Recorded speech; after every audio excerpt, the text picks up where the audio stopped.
Rest that creates more work for tomorrow doesn't actually feel like rest. Sometimes the advice to just leave it doesn't work because you know what happens next. This isn't your first rodeo. You leave the kitchen a mess tonight, and tomorrow morning starts with cleaning up yesterday's mess. You skip preparing for your morning tonight, and tomorrow you're rushing at 7 a.m. That doesn't feel like rest. It feels like moving the work forward.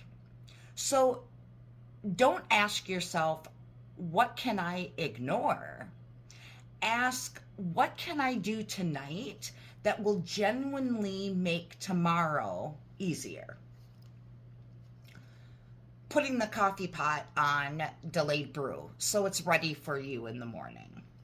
Lay out what you need for tomorrow morning. Then stop.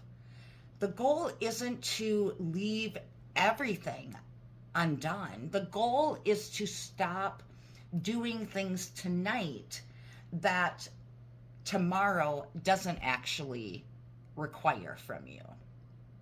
Keep what matters, drop the rest.